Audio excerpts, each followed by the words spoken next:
गुरु प्यारी साध संगत जी, राधा स्वामी। प्यारी संगत जी, आप सभी के प्रेम और प्यार के लिए धन्यवाद। आप सभी के भीतर बैठे कुल मालिक को प्रणाम। आज का यह सत्संग बड़े ही ध्यानपूर्वक सुनने वाला सत्संग है। सत्संग द्वारा हम बड़ी ही महत्वपूर्ण बातों के बारे में समझ सकते हैं, जैसे कि जब मृत्यु होती है तब क्या होता है, हमारे कर्मों का लेखा जोखा कैसे नष्ट होता है, और भी कई महत्वपूर्ण विषयों के बारे में आज के इस सत्संग द्वारा हमें समझने को मिलेगा। इसलिए आज के इस रूहानियत भरे सत्संग को अंत तक ध्यानपूर्वक सुनिए। जब किसी की मृत्यु होती है तो उसका कार्य क्षेत्र बदल जाता है, उसे किसी दूसरे स्थान पर जन्म लेना पड़ता है। इसे ही पुनर्जन्म कहा जाता है। मनुष्य के कर्मों का लेखा जोखा उसके साथ जाता है। आमतौर पर मनुष्य इस बात से अनजान है या फिर इसकी ओर ध्यान नहीं देता। अधिकांश लोगों के लिए मृत्यु घने अंधकार में कूदने के समान है।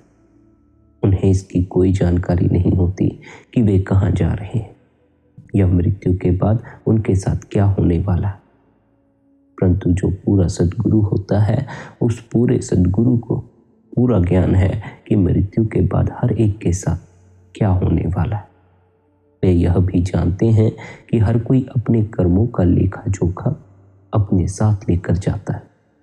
कभी ना कभी इस लेखे जोखे का निपटारा करना है।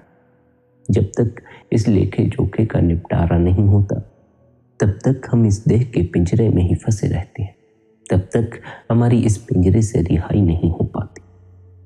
यह जो हमारे कर्मों का लेखा जोखा है, इसका निपटारा हम कर सकते हैं अपनी इस देह में बैठकर, इस मनुष्य देह में बैठकर। इसलिए यदि मृत्यु से पहले लेखे का निपटारा नहीं होता, तो उसका अर्थ है कि उसके निपटारे के लिए हमें फिर से इस दुनिया में आना पड़ेगा। फिर से हमें धन इकट्ठा करना पड़ेगा। फिर से हमें मान सम्मान के लिए दौड़ लगानी पड़ेगी। फिर से हमें अपने संबंधों को संभालने के लिए अपने मस्तिष्क को तनाव से भर लेना होगा। चेहरा और होगा, माँ बाप और होंगे, स्थान और होगा, लेकिन दौड़ वही की वही। इस संसार में प्रत्येक व्यक्ति एक ही तरह की दौड़ में फंसा हुआ है। कोई धन की दौड़ में, कोई रिश्तों की दौड़ में, कोई मान सम्मान की दौड़ में। यहाँ जो आता है, इस संसार में जो जन्म लेता है, वह भी इसी दौड़ में पड़ा रहता है। इसी दौड़ में पड़े रहकर हमने न जाने कितने जन्म बर्बाद कर दी। पहले भी कई बार हम जन्मे हैं, लेकिन उसकी हमें कोई खबर नहीं। खबर लगती नहीं जब तक हम अपने ही भीतर नहीं उतर जाते। पहले भी जब हमने जन्म लिए होंगे, तब भी हम ऐसी ही दौड़ों में फंसे रहे होंगे। कभी रिश्तों को संभालने में, कभी धन इकट्ठा करने में, कभी मकान बना लेने में। अब भी हम वही कर रहे हैं। इस जन्म में भी हम वही कर रहे हैं। अगर इस जन्म में भी हम जागे हुए नहीं हैं, इस जन्म में भी हम उसी दौड़ में पड़े हुए हैं, बाहर ही बाहर भटक रहे हैं, तो हमारे कर्मों का लेखा जोखा नष्ट नहीं होगा, बल्कि हमारे कर्म दिन प्रतिदिन बढ़ते चले जाएंगे। फिर उनका हिसाब किताब भी हमें चुकाना पड़ेगा। जब तक हम इस संसार में हैं, कर्म तो तब तक होगा ही। भूख भी लगेगी, बाथरूम भी जाना पड़ेगा, स्नान भी करना पड़ेगा। लेकिन हम मन के पीछे लगकर अनेकों कर्म कर बैठते हैं। मन के पीछे लगकर ऐसे ऐसे कर्म कर बैठते हैं जिन्हें करने की हमें जीवन में कोई भी आवश्यकता नहीं थी। हम मन के जाल में फंसकर ऐसे कर्म कर बैठते हैं कि फिर उनका हिसाब चुकाते हुए हमें बड़ी पीड़ा होती है, हमें बड़ा दुख होता है। कर्मों के इस हिसाब किताब को नष्ट किया जा सकता है इस जामे के भीतर बैठकर, उस मालिक की भक्ति करके, उस शब्द से अपनी सुर्त को जोड़कर। इसलिए यदि मृत्यु से पहले लेखे का निपटारा नहीं होता, तो फिर हमें उसके निपटारे के लिए इस दुनिया में फिर से आना पड़ता है। कोई भी आत्मा कर्मों के इस हिसाब किताब से तब तक मुक्त नहीं हो सकती जब तक इसका पूरा भुगतान नहीं हो जाता। प्रत्येक कारण शरीर में इंसान के कर्मों का बीज होता है। यह एक प्रामाणिक लेखा है जिसका हिसाब रखने में कभी गलती नहीं होती। इंसान इसे न पीछे छोड़ सकता है और ना ही इसे छिपा सकता। वह जहां भी जाता है कुत्ते की दुम की तरह उसका हिसाब किताब उसके पीछे पीछे जाता है। ये कर्म वास्तव में जीव का अटूट अंश है। वह जहां भी जाएगा उसे उनका सम्मान करना पड़ेगा और भुगतान भी करना पड़ेगा। कुदरत का यह नियम अटल है, इसे बदला नहीं जा सकता। यदि आप कोई कर्म कर बैठे हैं तो उसका हिसाब तो आपको चुकाना ही पड़ेगा। सतगुरु से मिलकर, भीतर के शब्द से जुड़कर हमें इस हिसाब किताब को चुकाने के लिए ताकत मिल जाती है। हमें इस हिसाब किताब का भुगतान करने में बड़ी हिम्मत मिल जाती है और हम आसानी से इन कर्मों का हिसाब किताब चुका लेते हैं। जब तक हम भीतर उस शब्द की ताकत से नहीं जुड़ते तब तक हमारे भीतर इन कर्मों का हिसाब किताब चुकाने की हिम्मत ही नहीं होती है। तब तक तो हमें दुख और पीड़ा का ही अनुभव होता है। जब आत्मा सूक्ष्म जगत में पहुंचती है तो उसे धर्मराज के सामने पेश किया जाता है। धर्मराज का न्याय अटल है, उसे रिश्वत नहीं दी जा सकती। यहाँ तो रिश्वत चल जाती है, इस संसार में तो रिश्वत चल जाती है और मनुष्य अपने पाप कर्मों का दंड भोगने से बच जाता है। लेकिन धर्मराज की अदालत में कोई रिश्वत नहीं चलती। धर्मराज को तुम किसी तरह का लोभ या लालच नहीं दे सकते।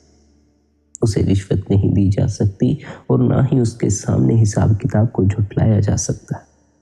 वह मनुष्य को हर बात के लिए उत्तर देना होता है और पूरा हिसाब देना पड़ता है। यदि उस कचहरी में मनुष्य अपने आप को कंगाल पाता है और उसका ऋण भारी होता है तो उसे एक और जन्म दिया जाता है जहां वह अपने कर्मों का भुगतान कर सकता है। यह परमात्मा द्वारा रचा गया न्याय है जिसमें दया का भाव भी समाया हुआ है। यदि उस इंसान के कर्मों का लेखा जोखा बहुत भारी हो तो उसकी अंतरात्मा पर यह छाप डालने के लिए कि अपराध से कुछ लाभ नहीं होता, उसे इलाज के तौर पर दंड भी भुगतना पड़ता है। तब उसे सुधार के लिए एक और अवसर दिया जाता है। आने वाले जन्म या जन्मों में भले ही उसे भोगा हुआ दंड याद न रहे, परंतु उस दंड का प्रभाव उसके अवचेतन मन पर ऐसी अमिट छाप डाल देता है कि अगले जन्म में वह उस वस्तु से स्वाभाविक रूप से उससे घृणा करेगा जिसने उसे इतनी पीड़ा पहुंचाई थी। इसलिए वह उससे दूर ही रहेगा। जन्मजात संस्कार ही जीव की घृणा, पसंद नापसंद का कारण है। अगर मनुष्य का जीवन अच्छे कर्मों, करुणा और प्रेम से भरपूर रहा है तो उसे स्वर्ग, वैकुंठ या किसी दूसरे आनंद में वातावरण में भेजा जाता है जहां वह अपने कर्मों के फल का आनंद भोगता है। हर स्थिति में कर्मों के फल का भुगतान करना ही पड़ता है, चाहे अच्छे कर्म हो चाहे बुरे कर्म हो। उसे बिल्कुल वही मिलता है जो उसने कमाया है, उसके अलावा उसे और कुछ नहीं मिलता। याद रहे, कर्म अच्छे और बुरे दोनों प्रकार के होते हैं। यदि कोई अच्छे कर्म कमाता है उसे अच्छा फल ही मिलेगा। इस नियम का कोई उल्लंघन नहीं हो सकता। जब सूक्ष्म मंडल पर किसी के कर्मों का हिसाब किताब पूरा हो जाता है तो समय आने पर उस आत्मा को पृथ्वी पर नया जन्म मिलता है। यह नया जन्म और इसकी पूरी योजना उसके अच्छे और बुरे कर्मों के अनुसार तय की जाती है। इसलिए फिर एक बार उसे वही मिलता है जो उसने अपने आप कमाया है। लेकिन अब उसके पास अपने कर्म सुधारने का एक और अवसर होता है। प्रत्येक जन्म हमें मिलता है ताकि हम अपने कर्म सुधार सकें, लेकिन हम मन के पीछे लगकर वही वही कर्म करते रहते हैं। हमें तो कर्मों की अवस्था से ऊपर उठना है, लेकिन हम कर्मों में ऐसे धंसे जाते हैं, हम ऐसे मन के पीछे लगे हुए हैं कि हम कर्म किए बगैर रह ही नहीं सकते, कुछ ना कुछ करते रहना चाहते। अब जो सवाल पैदा होता है वह यह होता है कि इंसान मृत्यु के बाद जहाँ जाता है वहीं इंसान के कर्मों का निपटारा क्यों नहीं हो जाता, वहीं उसके हिसाब किताब का निपटारा क्यों नहीं हो जाता, क्यों उसे फिर इंसानी जामा उठकर इस संसार में आना पड़ता है।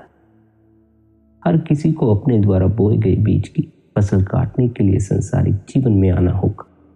भुगतान करने के लिए वैसे ही हालात पैदा हो जाते हैं ताकि पूरा न्याय हो सके।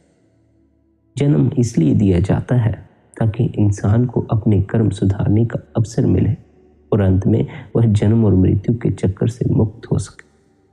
यह छुटकारा कभी नहीं मिल सकता जब तक उसके अच्छे कर्मों का भंडार बुरे कर्मों से अधिक नहीं हो जाता और उसका मिलाप एक देहधारी सद्गुरु से नहीं होता, क्योंकि अच्छे कर्मों का यही सर्वोत्तम पुरस्कार है कि हमारा सद्गुरु से मिलाप हो जाता है, जो इंसान को अंत में संघर्ष के इस अखाड़े से, कर्म सिद्धांत के शासन से परे ले जाते हैं। इसलिए हमें अच्छे कर्म करने का उपदेश दिया जाता है। हम यदि बुरे कर्मों में ही लगे रहे, बुरे कर्मों में ही पड़े रहे, तो हमारा ख्याल सद्गुरु की तरफ कभी जाएगा ही नहीं। हम यदि अच्छे कर्म करेंगे तो हमारा ख्याल सद्गुरु की तरफ जाएगा, फिर सद्गुरु से प्रेम बढ़ने लगेगा, सद्गुरु पर धीरे धीरे विश्वास होने लगेगा, फिर सद्गुरु के उपदेश भी समझ आने लगेंगे, सद्गुरु का सत्संग भी मीठा लगने लगेगा, उसमें भी रस आने लगेगा। फिर सत्संग सुनते सुनते जब हमें यह समझ आ जाएगी कि सद्गुरु हमें क्या समझाना चाहते हैं, जब हमें यह समझ आ जाएगी कि सद्गुरु हमें जन्म मरण के चक्कर से छुटकारा दिलाना चाहते हैं, हमें अपनी आत्मा का अनुभव करवाना चाहते हैं, उस परमात्मा से मिलाना चाहते हैं, तो हम सद्गुरु से उस परमात्मा से मिलने की युक्ति हासिल करने के योग्य हो जाते हैं। फिर सद्गुरु हमारी अवस्था को देखकर हमें युक्ति थमा देते हैं। यदि हम उस युक्ति के योग्य हो गए हों तो फिर सद्गुरु जरा भी इंतजार नहीं करता हमें युक्ति देने में। जब तक हमें पता ही नहीं है हम नामदान क्यों ले रहे हैं, नामदान लेने का मकसद क्या है, जब तक हमारे प्राणों में प्यास ही नहीं है, हमें नामदान नहीं मिलता। हम प्रयास भी करें तो भी नहीं मिलता। क्यों? क्योंकि हम गुरु को मूर्ख नहीं बना सकते। गुरु हमारी अवस्था देख लेता है, गुरु को हमारी पूरी खबर है। गुरु जानता है कि क्या हमारे भीतर सच में उसके प्रति प्यास है या नहीं। हम तो औरों को देखकर ही नामदान लेने लग जाते हैं। हमने सुन रखा है, समझ में बिठा रखा है, अकल में बिठा रखा है, उसी का इस्तेमाल करते हैं और अकल के कारण यह सोचते हैं कि नामदान ले लेने से हमें मुक्ति मिल जाती है।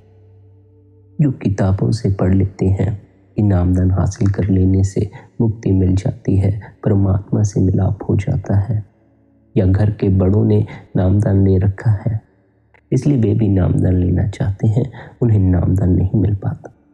किस कारण नहीं मिल पाता?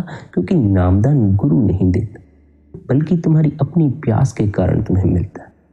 जिसके भीतर प्यास होती है उसे ही मिलता है। जो सच में सत्य के प्रति भीतर प्यास लेकर चला हुआ है उस पर बख्शीश हो जाती है। जिसे पता ही नहीं है कि वह ले किस लिए रहा है, उसका मकसद क्या है, जो यही सोचता है कि बड़ों ने लिया है इसलिए मैं भी ले लेता हूँ, जो यही सोचता है कि इसे हासिल कर लेने से मुक्ति मिल जाती है, उसे फिर अपने को निखारने की आवश्यकता पड़ जाती है। यदि हम सद्गुरु की संगत करते हैं तो धीरे धीरे हमें यह खबर लगने लग जाती है कि नामदान लेने का असल मकसद क्या है, नामदान हासिल करने से हमारे जीवन में क्या रूपांतरण आने वाला है। इसलिए हमें अच्छे कर्म करने चाहिए। यदि हम अच्छे कर्म करेंगे तो हमारा किसी सद्गुरु से मिलाप हो जाएगा, हमें सद्गुरु की संगत में बैठने का मौका मिल जाएगा। यदि हम कर्म ही बुरे कर रहे हैं तो संगत में बैठना तो दूर, हमारा गुरु की तरफ ख्याल भी नहीं जाए, हमें गुरु की याद ही नहीं आएगी। हमारे बुरे कर्मों द्वारा जो चिंता, जो तनाव इकट्ठा होगा, हम उसी में उलझे रह जाएंगे, उसी में हम दुख भोगते रह जाएंगे। बस स्मरण यह रखना है कि अच्छे कर्मों से हमारा सद्गुरु से मिलाप हो जाता है। फिर हमें सद्गुरु से वह युक्ति सीखनी है जिससे हम कर्मों से ऊपर उठ सके। यदि हम अच्छे कर्मों में ही अटके रह गए तो फिर उनका भुगतान करने के लिए भी हमें इस संसार में ही आना होगा। बुरे कर्मों से तो ऊपर उठना ही उठना है, अच्छे कर्मों से भी ऊपर उठ जाना है। ऊपर उठ जाने का अर्थ है उस शब्द से जुड़ जाना, उस नाम से जुड़ जाना। जब हम उस शब्द से जुड़ जाते हैं तो हमारे नए कर्म बनने बंद हो जाते हैं। फिर जो हमारे पिछले जन्मों के कर्मों का हिसाब है, हमें उन्हें चुकाना है। शब्द से जुड़कर हमें उनका हिसाब किताब चुकाने में आसानी हो जाती है। शब्द से जुड़कर यदि हमें दुख से भी गुजरना पड़े तो दुख भी सुख मालूम पड़ता है। यह शब्द की महिमा है, यह शब्द का अपना गुण है। इसलिए संत महात्मा हमें शब्द से जुड़ने का उपदेश देते हैं। सदगुरु का सारा प्रयोजन यही है कि कैसे वे हमें भीतर गूंजते शब्द से जोड़ते, और उस शब्द से जुड़ने के लिए सदगुरु हमें भजन सिमरन की युक्ति भी दे देते हैं। साथ ही यह उपदेश भी देते हैं कि यदि हम निरंतर भजन सिमरन करेंगे तो हमें भी अपने घट में गूंजती उस शब्द की ध्वनि सुनाई पड़ने लगेगी। सदगुरु के इस उपदेश में सच्चाई तब मालूम पड़ती है जब हम निरंतर अभ्यास करते हैं और अपने भीतर गूंजते इस शब्द की ध्वनि को सुनना शुरू कर देते हैं। जब तक हमें अपने आप को अपने भीतर यह धुन सुनाई नहीं पड़ती, तब तक चाहे हम कितने ही सत्संग सुनते रहें, हमें समझ नहीं आता सदगुरु किस शब्द, किस नाम की बात कर रहे हैं, किस धुन की बात कर रहे हैं, हमें किस धुन को सुनना है। हमें तो कोई धुन सुनाई नहीं पड़ती, हमें तो मन का कोलाहल सुनाई पड़ता है। मन का जब कोलाहल शांत होगा तब वह शब्द प्रकट हो जाएगा। मन के कोलाहल के कारण ही उस शब्द की ध्वनि हमें सुनाई नहीं पड़ती है। जैसे जैसे हम निरंतर भजन सिमरन करते जाएंगे, तब हमारे भीतर यह मन का कोलाहल शांत होना शुरू होगा और हमारे भीतर जो शब्द गूंज रहा है वह हमें सुनाई पड़ना शुरू हो जाएगा। जब तक हम उस शब्द से नहीं जुड़ते, तब तक हमारा जन्म मरण का चक्कर बना ही रहता है। तब तक हम इस नाटक में फंसे ही रहते हैं, फिर इस संसार में लौटते रहते हैं। सतगुरु उच्च मंडलों से सृष्टि में हो रहे जीवन के इस नाटक को देखते हैं।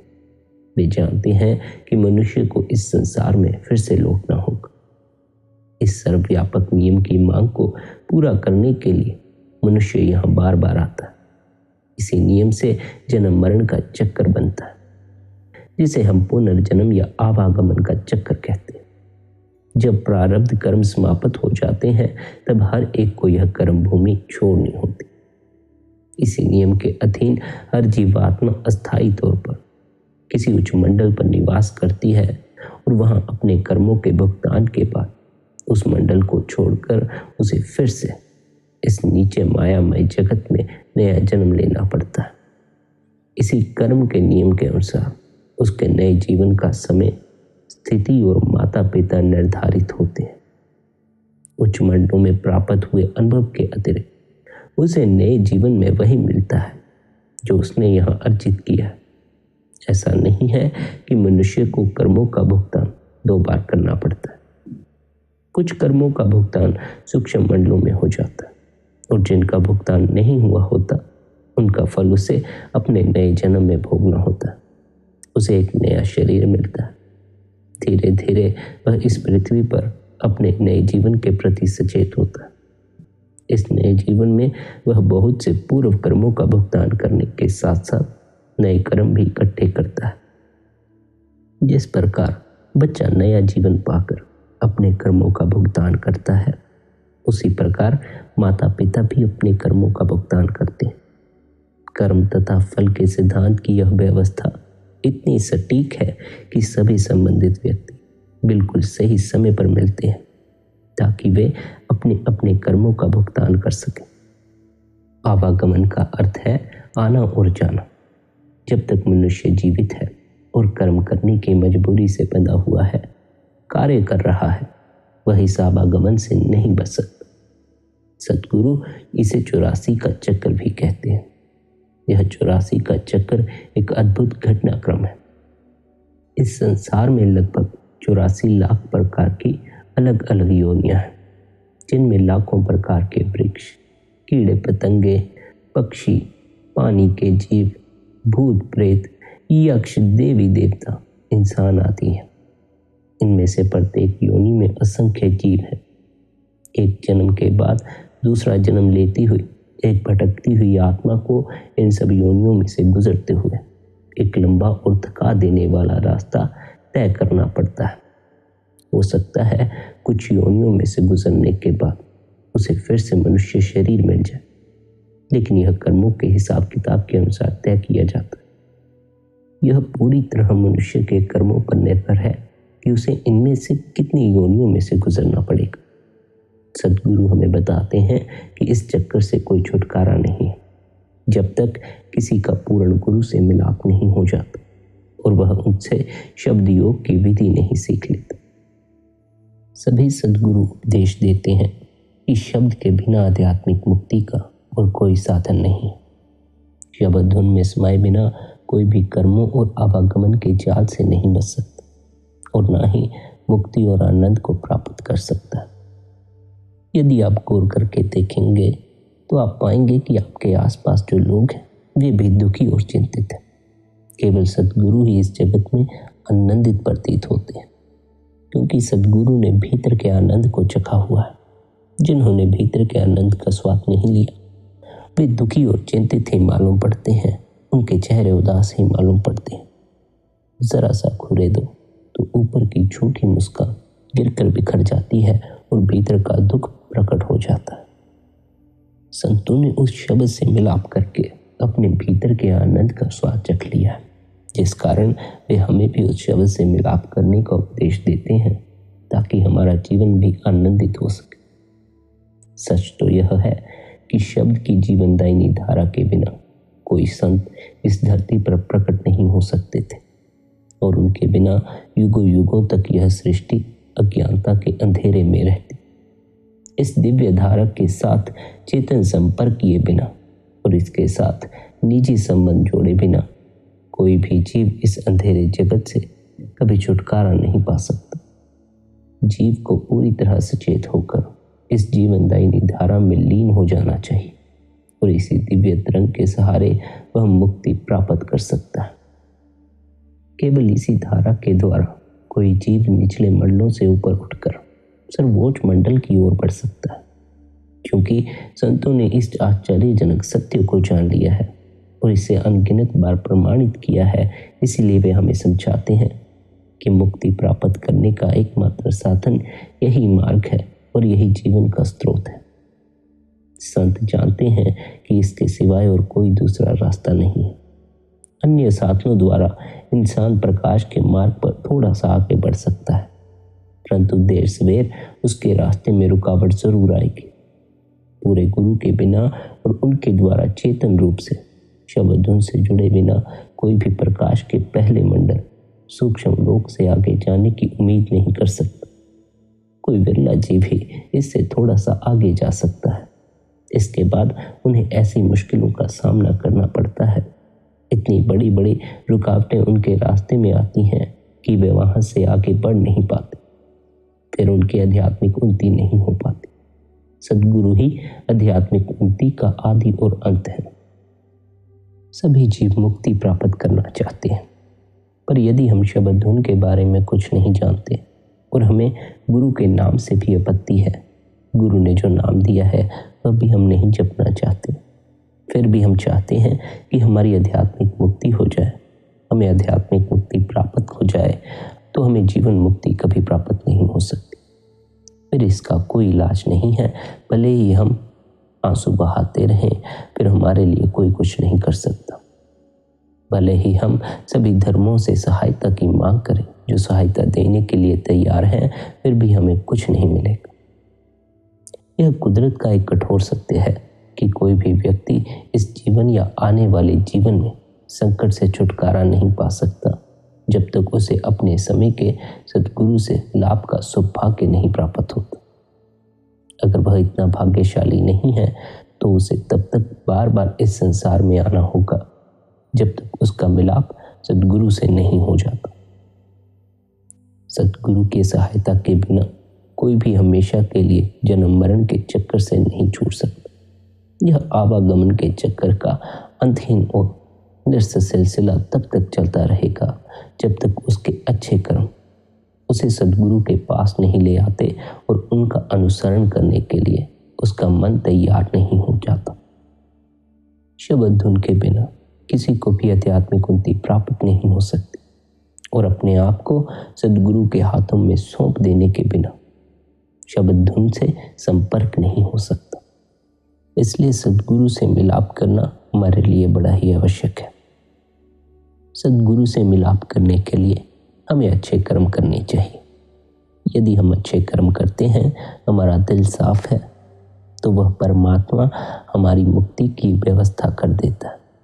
वह परमात्मा हमें उस आनंद से नवाजने के लिए तैयार हो जाता है। फिर वह मालिक ऐसी व्यवस्था बैठाता है कि हमारा किसी न किसी पूरे गुरु से मिलाप हो जाता है। किसी न किसी ढंग से हम पूरे गुरु के पास पहुंच जाते हैं। हमारे अच्छे कर्मों के फलस्वरूप ही हमारा गुरु से मिलाप होता है। पर इसका यह अर्थ नहीं है कि हमें अच्छे कर्मों को ही पकड़े रखना। गुरु की शरण में जाकर हमें कर्मों से ऊपर उठने की कला सीखनी है। अगर हम पुण्य कर्म करते हैं और उन पुण्य कर्मों को पकड़ लें तो हमारे भीतर अहंकार पैदा होने लग जाएगा कि मैं बड़ा ही पुण्य आत्मा हूँ, मुझसे ज़्यादा पुण्य दूसरा नहीं करता, दूसरे तो पापी हैं और मैं पुण्य आत्मा हूँ। पुण्य यदि किया जाए किसी मतलब के लिए, अपने अहंकार को बढ़ावा देने के लिए, तो सद्गुरु से मिलाप नहीं हो पाता। पुण्य कर्म करो, अच्छे कर्म करो, ना कि इसलिए कि अहंकार बढ़े, बल्कि इसलिए कि जब अच्छा कर्म किया जाता है तो उस अच्छे में ही हमारे हृदय को अच्छा लगना शुरू हो जाता है। हम जब भी कुछ अच्छा करते हैं तो हमारे हृदय को भी अच्छा लगता है, हमें भी अच्छा महसूस होता है। पर हम अच्छे कर्म भी करते हैं तो किसी मतलब से करते हैं। पुण्य कर रहे हैं, दान कर रहे हैं, तो भीतर किसी न किसी तरह की इच्छा बात रखी है, आशा बांध रखी है। सेवा भाव से अच्छे कर्म करो। सेवा भाव से अच्छे कर्म करोगे तो सद्गुरु से मिलाप हो जाएगा। सेवा भाव से अच्छे कर्म करोगे तो सद्गुरु से मिलाप हो जाएगा। यदि हमारा सद्गुरु से मिलाप हो जाता है तो हमारी जीवन मुक्ति निश्चित है, यानी जन्मों जन्मों के पाप कर्मों से छुटकारा मिल जाता है, क्योंकि सद्गुरु अपने शिष्यों को शब्द धुन के साथ जोड़ देते हैं। इसलिए सद्गुरु और शब्द धुन दोनों के साथ मिलाप होने पर ऐसा नहीं हो सकता कि जीव को आध्यात्मिक मुक्ति या जीवन मुक्ति प्राप्त न हो। हमें यदि मुक्ति हासिल करनी है तो मुक्ति हासिल करने से पहले शब्द से जुड़ना होगा। यदि हमें शब्द से जुड़ना है तो शब्द से जुड़ने से पहले सद्गुरु से जुड़ना होगा। इसलिए पहले स्थान पर सद्गुरु आते हैं, दूसरे स्थान पर शब्द आता है, तीसरे स्थान पर मुक्ति आती है। जब हमारा सद्गुरु से मिलाप होता है तो हमारी मुक्ति भी निश्चित हो जाती है। पर तब जब हम सद्गुरु की शरण में जाकर सद्गुरु के उपदेश अनुसार चलते हैं। ऐसा नहीं कि हम सद्गुरु की शरण में जाकर भी अपने मन के कहे ही चलते हैं, मन के कहे ही कर्म करते जा रहे हैं। यदि हम सद्गुरु की शरण में जाकर भी मन के पीछे ही लगे हुए हैं, तब फिर ना तो हमें सद्गुरु के मिलने का कोई फायदा होगा, ना ही हमारा शब्द से मिलाप हो पाएगा और ना ही हमारी मुक्ति हो पाएगी। गुरु के उपदेश अनुसार चलकर जब हम निरंतर भजन सिमरन करते हैं तो हमें अपनी सुरत की खबर लग जाती है, अपने भीतर गूंजते शब्द की खबर लग जाती है। सुरत शब्द योग सद्गुरुओं का असली योग है। सुरत शब्द योग का अभ्यास ही संतों का महान कार्य है। इसी कार्य के लिए हमें मनुष्य जन्म मिलता है। यह हमारा परम कर्तव्य और विशेष अधिकार है। शब्द धुन के अभ्यास के बिना कोई भी व्यक्ति इस जीवन के दुख दर्द से नहीं बच सकता और ना ही अपने असली घर सचखंड वापिस जा सकता है। जब भी भजन सिमरन के अभ्यास के लिए बैठें तो स्मरण रहे, अभ्यास करने के लिए ऐसा स्थान चुनना है जहाँ कोई शोर शराबा ना हो और ना ही किसी का आना जाना हो। अपनी सुविधा के अनुसार निश्चित समय पर अभ्यास के लिए बैठना है। अभ्यास करते समय शरीर सीधा और आरामदायक अवस्था में होना चाहिए। कुछ सज्जन अपनी शारीरिक समस्या के कारण गुरु द्वारा बताया आसन में नहीं बैठ पाते हैं, इसलिए वे अपनी सुविधा अनुसार एक आरामदायक आसन में बैठ जाएं। एक ऐसा आसन पकड़ लें जिसमें कि फिर उन्हें ज़्यादा हिलना ढूंढना ना पड़े, वे लंबे समय के लिए उस आसन में बैठ सकें। हमें अपने ध्यान को मस्तक के ठीक मध्य बिंदु पर एकाग्र करना है। यदि हम आरामदेह आसन में नहीं बैठे होंगे तो उससे हमें फिर दर्द होना शुरू हो जाएगा, जिसके कारण हमारा ध्यान एकाग्र नहीं हो पाएगा। फिर हम अपने ध्यान को मस्तक के मध्य बिंदु पर एकाग्र नहीं कर पाएंगे। जब हम एक आरामदायक आसन में बैठ जाएंगे तब फिर हमें अपने ध्यान को तीसरे तिल या तीसरी आंख पर एकाग्र करना है। यह आंखों के मध्य बाहों की सीध में है। इस केंद्र बिंदु पर सहज रूप से ध्यान करना है। बिना इधर उधर विचलित हुए लगातार अपने ध्यान को इस पर टिकाए रखना है। बाहरी दुनिया से संबंधित किसी भी तरह के विचार को, अपने किसी पिछले अनुभव, घटना या व्यक्ति से जुड़े किसी सोच को मन में नहीं आने देना। तीसरे तिल पर पूर्ण एकाग्रता प्राप्त करना ही हमारा असल उद्देश्य है। मन को इस केंद्र पर हर हालत में एकाग्र करना है। मन को पूरी तरह स्थिर करना है। इस आंतरिक केंद्र पर सद्गुरु के सिवा और किसी का ध्यान नहीं करना है। मन की बाकी सारी गतिविधियों पर रोक लगानी है।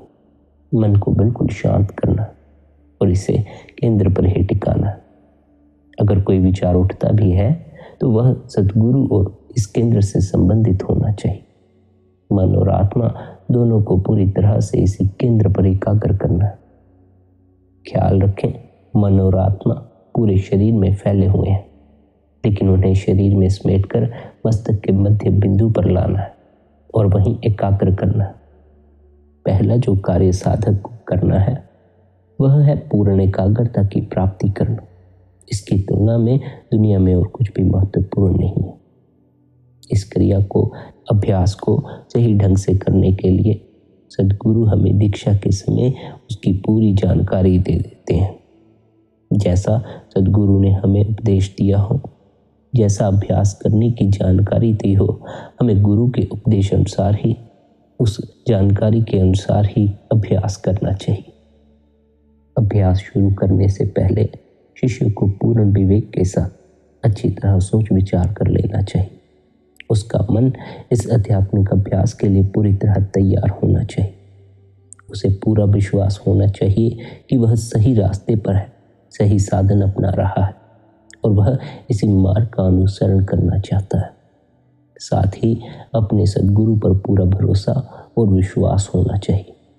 हर हालात में सद्गुरु का अनुसरण करने के लिए तैयार होना चाहिए। शिष्य को पूर्ण समर्पण भाव के साथ सद्गुरु का अनुसरण करना चाहिए। जब बाहरी दुनिया से ध्यान पूरी तरह हट जाता है, यानी जब हमारे भीतर से भी दुनिया का ध्यान हट जाता है, तो हम ध्यान को तीसरे तिल पर पूरी तरह टिकाकर उस पर एकाग्र करना शुरू करते हैं। मन और आत्मा की संपूर्ण शक्ति इस तीसरे तिल पर एकाग्र हो जाती है। इसके परिणाम स्वरूप हमारे हाथ और पैर सुन्न हो जाते हैं। हमें अपने प्राणों और शरीर के अस्तित्व का कोई आभास नहीं रहता। हम इन्हें भूल जाते हैं। जब ध्यान की हर किरण तीसरे तिल पर एकाग्र हो जाती है और कोई भटकाने वाला विचार बाहर की ओर नहीं खींचता, तो साधक उस अवस्था में पहुंच जाता है जहां उसे आंतरिक अनुभव प्राप्त होने लगते हैं। इस अवस्था में आंतरिक अनुभव होना कुदरती और लाजमी है। वह कभी असफल नहीं हो सकता। पहले उसे प्रकाश की झलकें दिखाई देंगी या ध्वनि सुनाई देगी या फिर शब्द और प्रकाश एक साथ ही प्रकट हो सकते हैं, लेकिन वह चाहे कुछ भी देखे या सुने, उसे अपने मन को केंद्र से हटने नहीं देना। दूसरे शब्दों में, उसे किसी आवाज या दृश्य के पीछे कभी नहीं जाना। उन्हें केंद्र में आने दें। अगर केंद्र से ध्यान हट जाएगा तो न दृश्य दिखाई देंगे, न आवाजें सुनाई देंगी। धीरे धीरे जब चेतना शरीर से सिमटकर तीसरे तिल पर एकाग्र हो जाएगी, तो मन और आत्मा की शक्ति बहुत बढ़ जाएगी। जब मनुष्य पूर्ण एकाग्रता प्राप्त कर लेता है, तो आत्मा में इतनी शक्ति आ जाती है कि वह 10वें द्वार को भेद कर अंदर प्रवेश करती है। यह द्वार सूक्ष्म शरीर में खुलता है। पहले पहले जीव इस द्वार से केवल उस पार झांकता है, परंतु धीरे धीरे वह पूरी तरह अपने शरीर को छोड़ देता है। तब वह एक नए लोक में कदम रखता है जिसे उसने पहले कभी नहीं देखा। यह नया लोक सूक्ष्म जगत का उपमंडल है। यह हमारे लिए एक नया आयाम है। सिमरन के निरंतर अभ्यास द्वारा साधक ध्यान को अंदर टिकाने में सफल हो जाता है। जब ध्यान भीतर टिक जाता है तो सिमरन करने की आवश्यकता नहीं रह जाती, क्योंकि सिमरन का कार्य पूरा हो जाता है अब सिमरन की जरूरत नहीं रह जाती।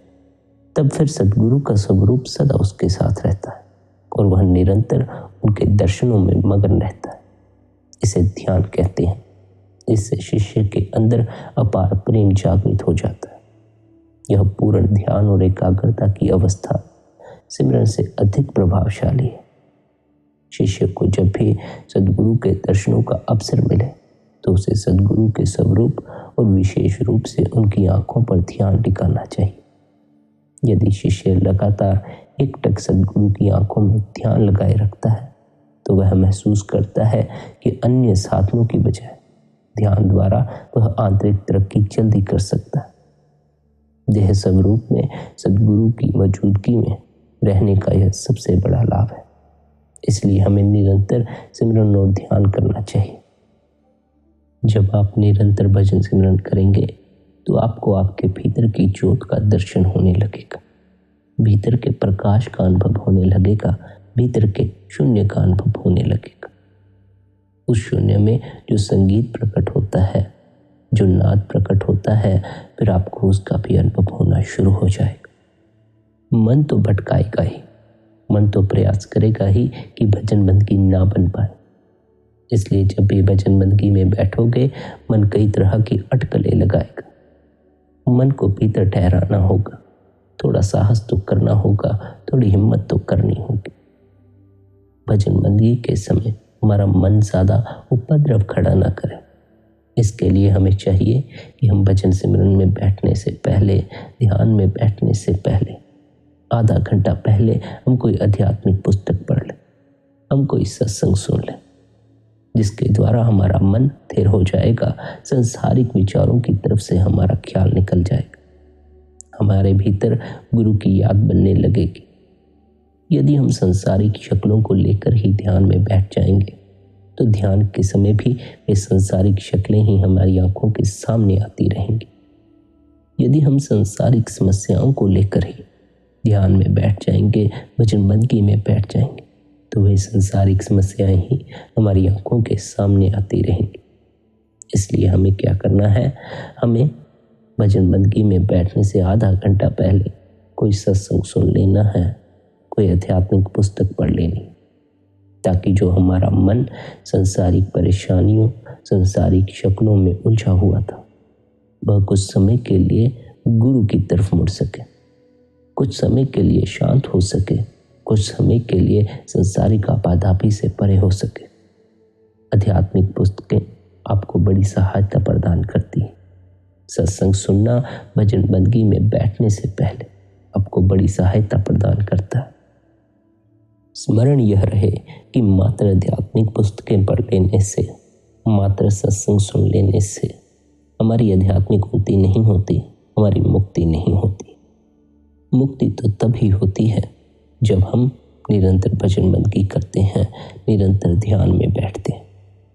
क्योंकि मुक्ति होगी शब्द से जुड़कर, भीतर गूंजते नाद से जुड़कर, और भीतर गूंजता नाद, भीतर गूंजता शब्द कब सुनाई पड़ेगा? जब हम भजन बंदगी द्वारा विचारों की परतों को हटा लेंगे, अपने मन के पर्दे को हटा लेंगे। मन के पर्दे के कारण भीतर जो दिया जगा हुआ है उसका प्रकाश हम तक नहीं पहुंच पाता। मन के कोलाहल के कारण जो शब्द भीतर गूंज रहा है उसकी ध्वनि हम तक नहीं पहुंच पाती।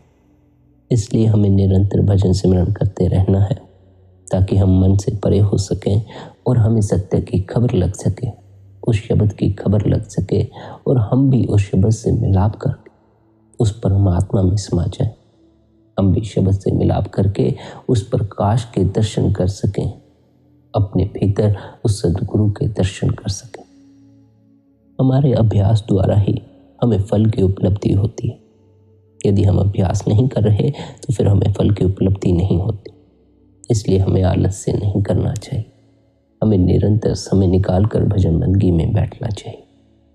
कोई अन्य सेवा हम गुरु की कर सकें या ना कर सकें, पर यदि भजन बंदगी की सेवा हम पूर्ण श्रद्धा और विश्वास के साथ करते हैं तो गुरु हमारी सेवा से बड़ा प्रसन्न होता है।